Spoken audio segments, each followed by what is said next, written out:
Bonjour et bienvenue sur Résident Paraguay, Sébastien Beaupied. Je vous accompagne à obtenir votre carte de résident ici au Paraguay, comme cette petite carte que vous pouvez voir juste ici. Et aujourd'hui, on va aborder un sujet qui est le sujet du plan B.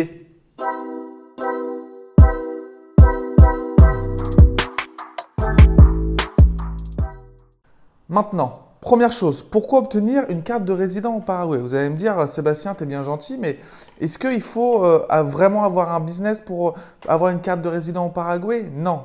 Ça, c'est un point très important. Il y a beaucoup de personnes qui pensent qu'obtenir une carte de résident dans un autre pays, c'est juste par rapport aux taxes, payer moins d'impôts. Pas du tout. Il y a des personnes qui viennent ici au Paraguay, pas forcément pour payer moins de taxes, parce que le Paraguay est un pays à taxation territoriale, donc tout revenu venant de l'extérieur du Paraguay n'est pas taxé au Paraguay. Mais il y a des personnes qui obtiennent cette carte au cas où, c'est-à-dire un plan B. C'est un plan B.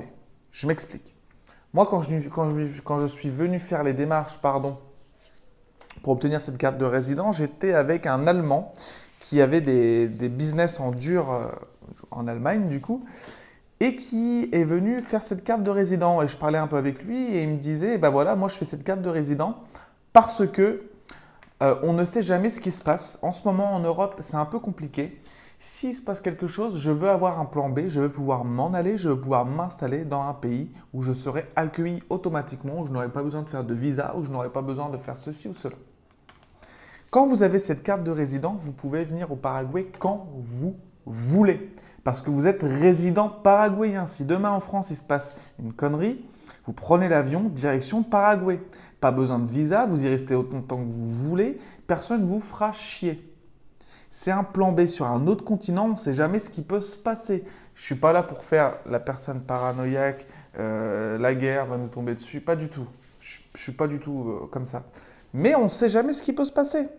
Vaut mieux avoir un plan B que pas en avoir. Donc cette carte de résident, elle sert aussi à plein de personnes qui aimeraient avoir un plan B, un plan de secours au cas où il se passe quelque chose. Pas forcément pour les taxes, pas forcément pour le voyage, parce qu'on sait qu'avec cette carte, vous pouvez voyager plus librement en Amérique du Sud.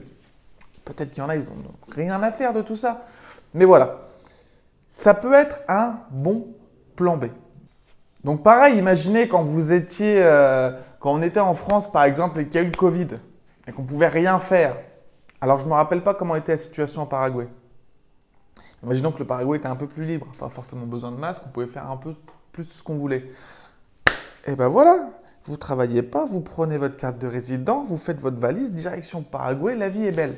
Ok? Ça sert à ça d'avoir un plan B. C'est pour ça qu'il y a beaucoup de personnes qui sont très aisées, riches entre guillemets, des personnes très aisées qui ont plusieurs cartes de résident. Vous voyez n'importe quel millionnaire, ils ont plusieurs cartes de résident dans plusieurs pays, sur plusieurs continents.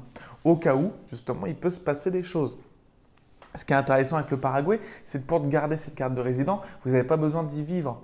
Il y a beaucoup de pays, pour devenir résident d'un pays, vous devez y vivre 6 mois à l'année, etc. Pas au Paraguay. Au Paraguay, vous venez ici une fois tous les 3 ans, c'est marre. Je recommande toujours de venir une fois par an, mais une fois tous les 3 ans, ça suffit. Ok?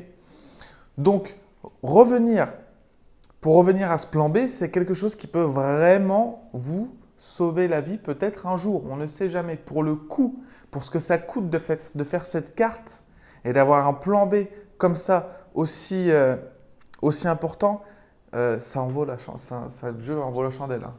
Pour le prix, franchement, c'est la carte de résident la moins chère à obtenir au monde. Dans d'autres pays, pour devenir résident, il faut investir des 100 000 euros. Il faut ouvrir une société, embaucher des gens, investir dans de la pierre. Paraguay, pas du tout. Vous venez ici au Paraguay avec 3 documents, vous connaissez les bonnes personnes, les bonnes pratiques, vous obtenez cette carte pour entre 1 500 et 2 000 euros maximum. D'accord? Donc voilà cette courte vidéo pour parler du plan B. Si ça vous intéresse, n'hésitez pas à réserver un appel dans la description. Je me ferai un plaisir de vous aider à obtenir cette carte. Allez, ciao!